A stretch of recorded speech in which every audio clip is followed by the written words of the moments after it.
কবিরাজ বসিরুদ্দিনের ফার্স্ট খান গড় জ্বালাইয়া তুর্কে তামাম করছেন তখন মানুষে গিয়ে একদম নিরুপায় হইয়া খাসাবাংলা স্টুডিওতে আইছে। খাসাবাংলা স্টুডিওতে আওয়ার পরে কইছে আজার ভাই আমার বা আমার হুরুতার বা আমার বউর বা আমার মার খল্লা লুকাইবার জায়গা নাই, আমার ফার্স্ট খান গড় জ্বালাইয়া একবারে আংরা করছেন, আমার ইলা পর্যন্ত অবস্থা হয়েছে, আমার গড়ও কিতো হয়েছে, আমার ভিন্ন কাপড় যেগু দেখ খালি ও কাপড় গুতা লই আইছে, আমার কোনো কাপড়ও পর্যন্ত পাচ্ছে না, সব জ্বালাই লিছেন একলগে।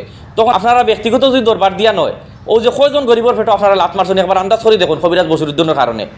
আর এই কবিরাজ বসিরুদ্দিন যদিও কোনো কারণে তুলাও যদি দোষী হয়ে থাকে তার বাড়িঘর জ্বালাই লিছো ভাই, এর থেকে বড় জিনিস আর হইতে পারে না, তার বাড়িঘর জ্বালাইও শান্তি পারায় না।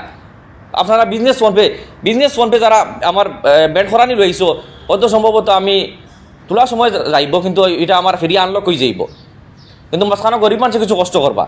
আনলক হওয়ার লগে লগে লগে কোন অ্যাকাউন্টটা কিয়া কোন ইউপিআই আইডিটা কি ব্লক আইছে পুরা বিস্তারিত ভাবে ফাইলাইমু।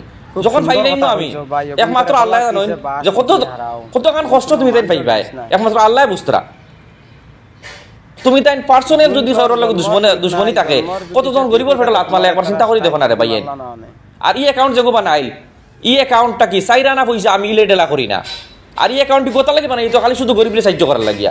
আমার পার্সোনাল অ্যাকাউন্ট আর দুদিন নিশ্চয় মাত গাছাইনতা তো শুনছই নিগুন তোর জন্ম ঠিক নাই, আজার বাইরে নানি যতকে স্ট্রাইক মারছই নতগুর জন্ম ঠিক নাই, জন্মর যদি ঠিক হইতো তারা ইলাকান একটা গরিব মানুষের ফেটল আটটা তারা বুঝি মারলা না।